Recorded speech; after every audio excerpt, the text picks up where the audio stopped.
for the Norfolk Republican Party, we have Pam Brown, who was the former chairman of the Norfolk Republican Party, and Don Roby, who ran for chairman against Tom Cherry, the incumbent, last time, was defeated there.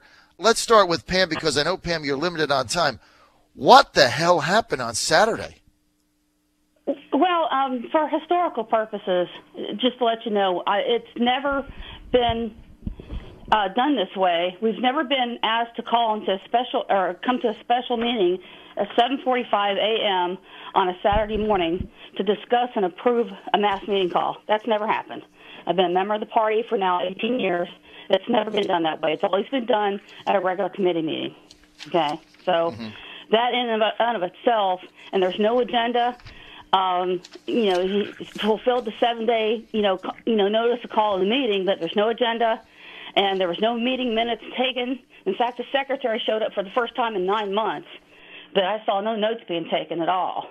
But in any case, that's just for historical purposes. But, I think for, the whole situation, I mean, when we got there at 7:30, the young lady, the waitress who was taking care of us, I think that she was told we weren't getting there before 8, so she's already stressed out.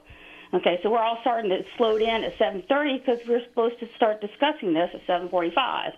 Okay, so it's not unusual for party members to be in heated discussion over things that they're passionate about, and that's fine. But also for historical purposes, it's never been a filing fee of more than $100 to run for chairman ever. Okay, so that in and of itself is very unusual, and it doesn't matter how much money is in the party treasury. It's out of line to try to set a filing fee of $500. It just is. Okay, so and here's the other thing: I've never seen any situation where anybody was allowed to carry 3 or 4 proxies, one person. They certainly don't do state central committee that way. So let me just get this straight for our audience. So you've got a race for chairman there, and for other party members, kind of how they do. They have a call meeting. So they call a meeting at 7:30, 7:45 on a Saturday, right? That's kind of odd. Then they raise the filing fee. So, like, if I want to run for vice chair, I want to run for chairman or some position, the filing fee was what, $100 or $200? Normally it's $100. And okay, it's $100. People run for separate offices, like vice chair or treasurer. The chairman, once he's elected, appoints his own executive committee. Right. So the filing fee is basically to just pay for the hall for the meeting. You get a couple people in, $100 a piece. You make it easy, and you want people involved. So they raise it to $500, which immediately eliminates candidates who don't have an extra $500 lying around to run for a statewide office, which is a volunteer for a city office, which is a state volunteer position. So it's a barrier to some people. I mean, they don't have an extra $500. And also, if you're a younger person, you're most likely not to have it. So they do that. And so what is that aimed at, right? This was a change. You never did this. If Roby was a chairman, he wouldn't have done it. So Cherry does it. Why? What was their objective in changing these rules? I believe it's to keep it small, keep it all, John. Keep it small, keep it all. Well, define that. Define what that means.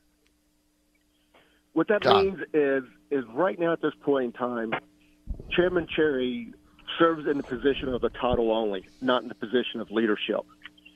As a true leader, he would probably never done anything like that. He would embrace someone coming in and saying, okay, we got some good competition here. Let's go for this.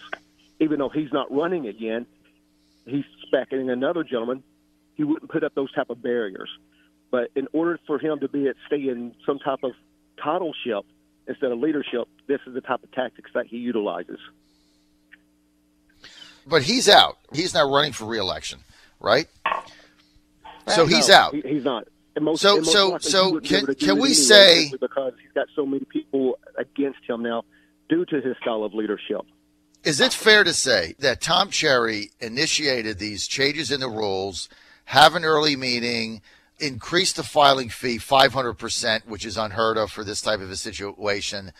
Is it safe to say that he did that to block Cole Trower, a young Republican, from running for chairman and possibly winning? Is that the objective here? What's the objective? Hello? I believe that's what the objective is. It's not, and at the end of the meeting, I mean, things got contentious enough. I mean, he was overt about it. So, I mean, it's okay to have, heated conversation about passionate issues and things like that. But, it's just, I've never really seen, any party meeting like this get to the point where it was uncivil. Well, they have to call the police. Tell me about that. And for the record, and, I like Mr. Bartell, but, his account of the meeting was a little bit on the exaggerated side. There were no F-bombs and there were no fisticuffs thrown, and the person who called the police was Gene Missouri. It was not the restaurant. So that's what happened. But somebody called the police, and something went down there, Pam, because you've been at that restaurant for a very long time, and they basically threw you out and said the Republican Party of Norfolk is never coming back here. This was Charlie's American Grill. He's been having you guys forever. I've done my radio show there at least twice during Election Day. Great guy. Charlie's a great guy. Everybody knows where it is, but he threw you guys out and said don't ever come back, and you've been going there forever. I mean, I've been to meetings there, and I've done my show. Everything really was not too bad until everybody got up to leave. And there were some threats made by Mr. Cherry toward Cole Trower's dad. And I wasn't the witness to that. Bob was. Okay? So, they were saying, there were threats made. So that's when things kind of got bad. And that's, and it was when everybody's ready to leave. Everybody's getting up to leave. What kind of threats? So, physical threat. It says, you want to go at it, big boy. I mean, that's the words I heard from Bob. So, from Tom Cherry and John, to Cole Trower's dad. This was the first time. So, this was the first time Tom Cherry would do something like that. He's physically threatened me twice. So Tom is somewhat. If Tom feels threatened, the first thing he wants to do instead of using words is go to fist. Mm-hmm, mm-hmm. So that's why somebody dialed up the police who actually came to the restaurant. But obviously the owner was upset. I haven't talked to Charlie. Obviously he was upset, though, because he banned you guys forever, and he said it was disruptive to the other customers. So if you say that what Bill Bartell reported in Apollo was inaccurate, as far as the owner's concerned, you guys got thrown out of there forever. He said it's a lifetime ban. That's pretty bad. And you can lay that blame on the current chairman and no one else. All this was totally unnecessary. Why do they hate Cole? It presented all at the last meeting on the February 15th, had the open discussion in the committee. There's plenty of committee members there, and get it approved. Why he didn't do that, I don't know. If it had been me, I would have just presented the call and been ready to do this in January because I knew it's something I had to get done. So his rule changes. Did they get voted down, or are they in or out? We got enough people there to outvote the people, even the people he brought as illegal proxies. We still had enough people to outvote him. He tried to scam the system and still got beat. Yeah. So can I just ask you guys something, and I want you to both weigh in on this, and just be honest. Why do they hate Cole Trower so much? I mean, he's a young Republican, a nice enough fella, worked for, Glenn Davis and some other candidates, and he's got a lot of energy. Why do they hate him?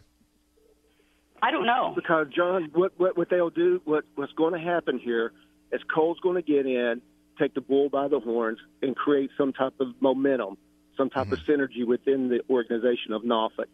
And what's going to happen is he's going to expose Tom Cherry and others that work with him as the frauds that they are. Mm-hmm. They consistently but think about this. We already know momentum in Norfolk. Poor leadership going on here. We already know that. It's going on for 4 years. No. So I don't think that's there's no secret there. Okay, I don't know how there was a falling out between Cole and Tom. I do know that the only reason any precincts got covered for Election Day is because Cole Trower did it. Let me tell you something else. I know that they keep putting up on social media and handing out stuff. And, there's a mugshot of Cole. He was arrested at a student, I think, at James Madison University at a party. He got into a fight with somebody. Sure. They threw him out. He tried to get back in. I mean, look, I don't know how old he was at the time, 20, 21 years old. He was a junior, senior in college. Not a good thing. But look, let's go back down to our younger days. I mean, you get in fights with people at parties. I mean. Well, I sat down and talked to Cole about that situation. He told me exactly what happened, and I've been able to verify it from another source, and I believe him. Okay, the whole thing was the young lady who got hit was by accident because she was trying to break up the fight between Cole and one other person.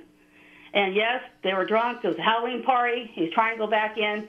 And yes, we do stupid things when we're young and drunk, okay? And that's the way I took it, okay? And Cole's account of this is, he did everything he would have been expected to do and more by the judge before he even went to court, okay?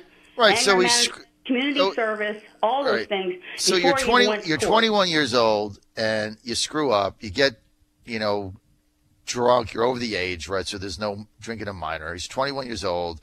You get drunk. You go to a party. You get in a fight. Somebody tries to break it up. They get hit.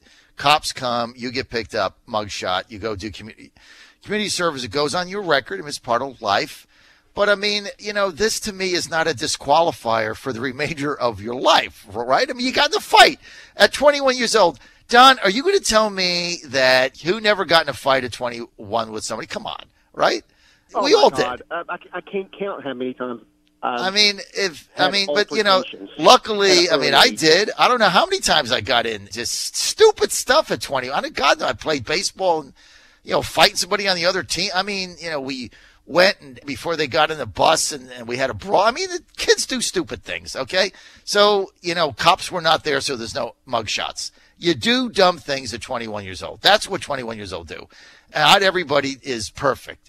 And so to hold this against him for life is just really a bad blow. And anyway, John Fredericks, a radio network. Thanks for the update. I'll be right back.